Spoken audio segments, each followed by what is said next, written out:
महाराष्ट्राचे आराध्य दैवत म्हणजे छत्रपती शिवाजी महाराज।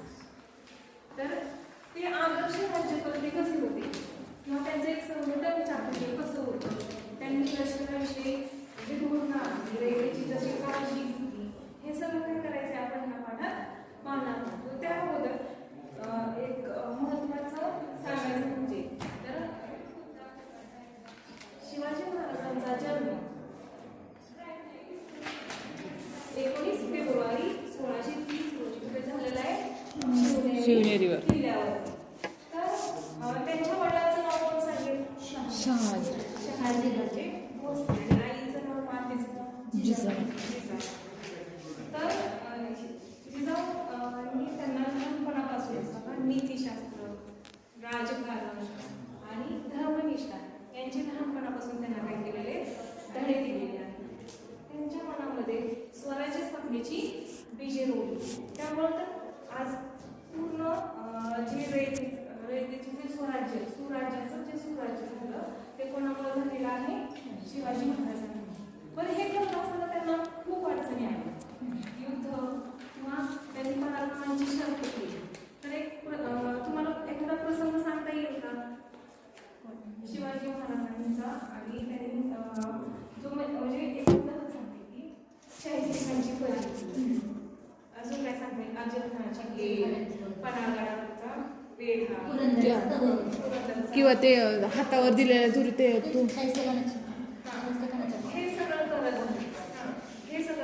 नाही ते नाही का, ते कुठल्या तरी सभे दिल्लीतून रिटर्न येतात ते महाराज बादशहाच्या हातात। हे सगळं करत असताना त्यांना जीवाला जीव देणारे मित्र सुद्धा। मग आता हे मित्र त्यांनी त्यांच्या संघटन चातुर्यावरती सगळे त्यांच्यावरती गोळा केलेले होते। तर त्यातलं एक उदाहरण सांगायचं झालं तर अफजलखानाच्या वेळेस काय झालेलं, भेटीच्या प्रसंगी त्यांना मदत करणारे कोण होते? जिवा महाराज। त्यांनी काय केलं, बडा सय्यदला ठार मारले। सय्यद पन्हाळगडाचा वेढा ओलांडून जाताना शिवाजी महाराजांच्या भूमिकेत वावरणारा कोण? तर शिवाकाशी। महाराजांना विशाल गडाकडे सुखरूप पोहोचण्याचं कोण? बाजीप्रभू देशपांडे यांनी काय केलेले मदत केली। किंवा सिंहगड जिंकण्यासाठी धारातीर्थ पडलेला कोण? तानाजी मालुसरे। या सगळं घटना घडत असताना त्यांना एकमेकांनी काय केलेलं? सहकार्य केलेलं, म्हणजे जीवाला जीव दिलेले कोणते? त्यांचे मित्र सवंगडी होते। तसंच महाराजांनी आपल्या जशी सहकार्याची काळजी घेत होती, तर त्यातलं एक उदाहरण सांगायचं झालं तर स्वराज्य स्थापनेच्या कार्यात त्यांना मदत करणारे कोण? तर कान्होजी जेदे हे त्यांच्याबरोबर आरंभापासून आहेत। मग दरवेळी त्या आजारी पडले त्यावेळी महाराजांनी त्यांना औषधोपचार, त्यांच्या औषधोपचारामध्ये कोणतीही फायदे होऊ नये असं काय केलेलं सांगितलं होतं। हे झालं सगळं पराक्रम। आता पराक्रम झाल्याच्या नंतर रयतेची काळजी सुद्धा काय करायची? त्याच पद्धतीने स्वराज्य स्थापनेच्या कार्यात महाराजांना अनेक शत्रूंशी संघर्ष करावा लागायचा। या शत्रूंच्या स्वाऱ्यांमुळे काय झालेलं तर रयत त्रस्त झाले। अशा वेळी रयतेची जास्तीत जास्त काळजी घेण्याचा महाराजांचा प्रयत्न असायचा। शाहिस्तेखानाच्या स्वारीच्या वेळी महाराजांनी दोन्ही खोऱ्याच्या देशमुखास रयतेसंबंधी आपले कर्तव्य पार पाडण्याविषयी ताकीद दिली। त्यांनी त्या देशमुखास गावोगावी हिंदू खाली काय केलं? सुरक्षित ज्या ठिकाणी सुरक्षितता असेल तिथं काय केलेलं तर रयतेतील जनतेला काय केलेलं? सुरक्षित घेण्यासाठी सांगितलेलं होतं। तसेच जर अशी काळजी तुम्ही रयतेची जर घेतली नाही तर त्यांनी सांगितलं होतं की मुघल येतील आणि आपल्या लोकांना घेऊन जातील। तर याचं जे पाप असेल ते कोणाच्या मागे लागेल? तर तुमच्या मागे लागेल। अशा सक्त शब्दांमध्ये शिवाजी महाराजांनी काय केलेलं तर केलं। आता हे झालं रयतेबाबत। तसंच त्यांनी लष्कराविषयीचे जे धोरण होतं ते पण काय होतं त्यांचं एक वेगळं त्यांच्यात कसं होतं की मुघलांच्या काळामध्ये वतन ही दिली जायची, जहागी म्हणून काय दिलं जायचं, वतन दिलं जायचं. पण शिवाजी महाराजांनी तसं केलं का, नाही केलं. त्यांनी काय केलं तर जनतेला रोख रकमेमध्ये परतावा दिला.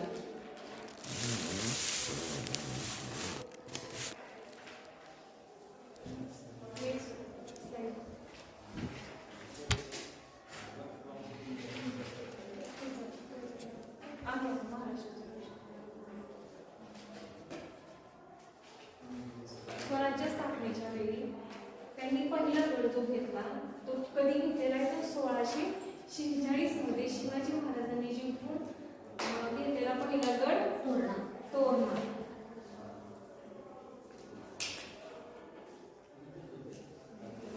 तर पुढे बघा, जेव्हा शत्रूंविरुद्ध किंवा मुघलांविरुद्ध मोहीम होत असेल त्यावेळेस सैनिकांना एक सक्त ताकद असायची. ज्यावेळेस युद्धामध्ये गेल्याच्या नंतर तुम्हाला जे तिथं जे काही मिळेल, काय काय मिळालं असं म्हणजे फॉर एक्झाम्पल अन्नसाठा, साधन संपत्ती, मूल्यवान वस्तू, ह्या सगळ्या काय करायच्या, सरकार जमा करायच्या, त्या स्वतःजवळ ठेवायच्या नाही. असं काय केलेलं तर शिवाजी महाराजांनी स्वतःच्या सैनिकांना सांगितलं होतं. लढाईत जे सैनिक मृत्यू पावत त्यांच्या कुटुंबियाच्या उदरनिर्वाहाची काळजी काय करायचे, ते स्वतः घ्यायचे. जखमी सैनिकांची ही काळजी ते घेत असत. लढाईत शरण आलेल्या किंवा कैद झालेल्या शत्रू सैनिकांना ते चांगली वागणूक देते. मुघल असे करायचे का, नाही. म्हणून तर शिवाजी महाराजांना काय म्हटलं जाते, आदर्श राज्यकारभार.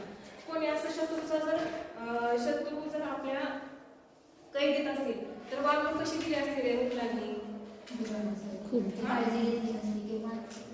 काळजी नसते, त्यापेक्षा त्यांना सहन करावे लागले असते. पण महाराजांनी तसं केलं का, नाही. यातूनच काय कळतं की ते जशी रयतेची काळजी घ्यायची तसेच काय लष्करातील लोकांचीही काय करायची, ते काळजी घ्यायची.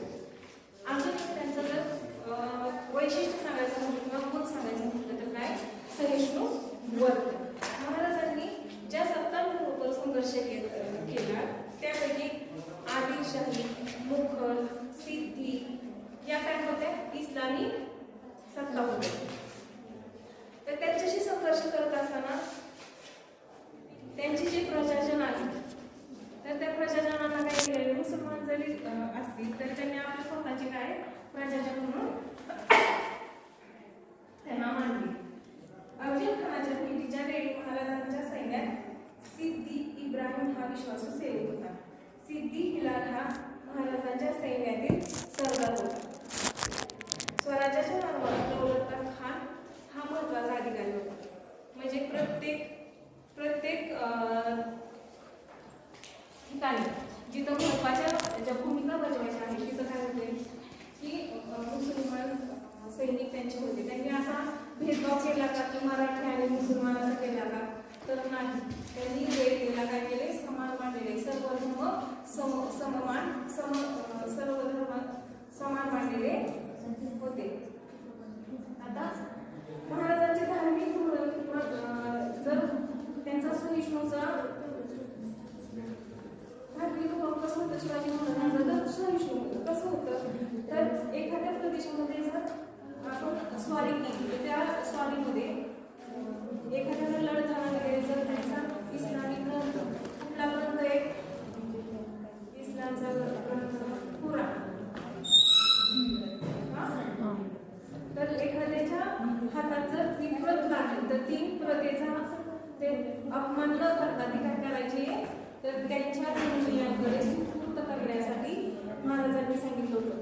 त्यांनी त्यांचा अपमान केला का, कुराणाचा अपमान केला का, नाही. किंवा इतर कुठल्याही धर्मग्रंथांचा अपमान केला नाही. यावरून शिवाजी महाराजांचं कुठलं वर्तन कळतं आपल्याला, सहिष्णू वर्तन.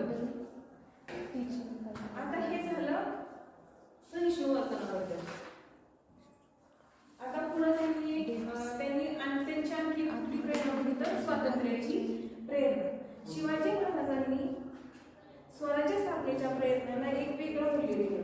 ते मूल्य स्वतंत्र व सार्वभौम अस्तित्व ठेवणे हा त्यांचा हेतू होता.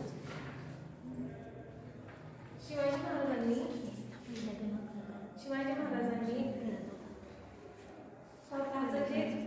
म्हणजे ते राज्य सार्वभौम ठेवण्याचं काम केलं.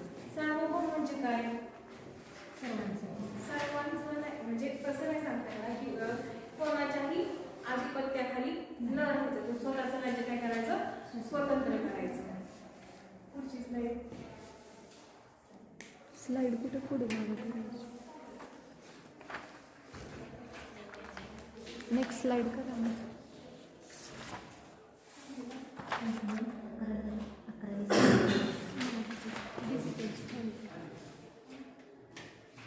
बघा, 6 जून 1644 ते देतात ते सगळं बरं रिकाम काहीच ठेवलं नाही.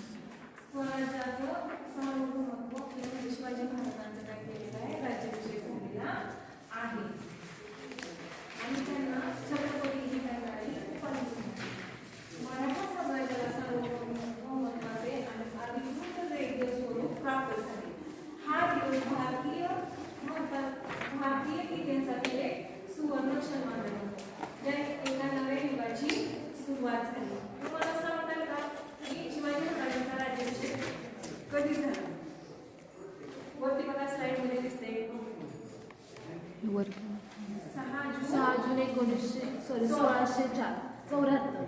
6 जून 1674 मध्ये काय झालेलं, शिवाजी महाराजांचा राज्याभिषेक झालेला. आणि आपल्या खऱ्या अर्थाने स्वराज्याला काय झालेलं, स्वराज्य किंवा स्वातंत्र्य राज्य म्हणून मान्यता मिळाली.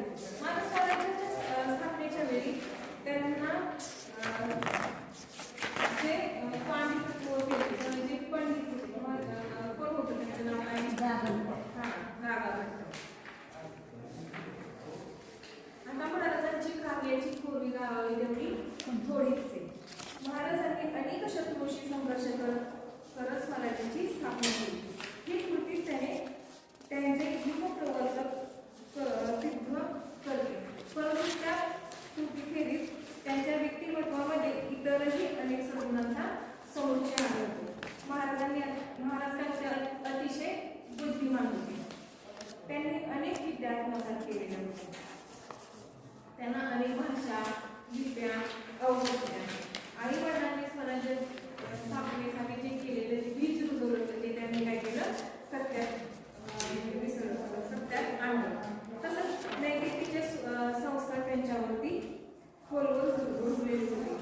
त्यांच्या व्यक्तिमत्वात चारित्र्य आणि सामर्थ्य, शील, पराक्रम यांचा समन्वय झाला. त्यांच्याकडे नेतृत्व, व्यवस्थापन, दृष्टीपणा, राजकीय मुत्सद्देगिरी, मुलकी आणि लष्करी प्रशासनाविषयी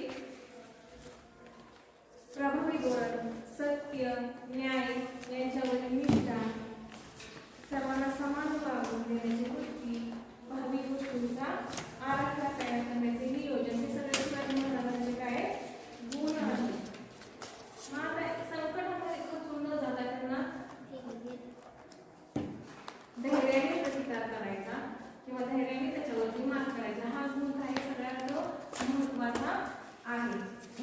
तर यातून तुम्ही काय शिकाल किंवा त्यांच्या तुम्हाला तुमच्या आयुष्यात किंवा तुमच्या जीवनामध्ये कोणकोणती मूल्ये तुमच्या अंगी रुजवतात? नैतिकता, अजून राष्ट्रप्रेम, अजून सर्वधर्म समभाव, धर्म समान मानायचे. कोणत्याही धर्माला उच्च नीच असं मानायचं नाही.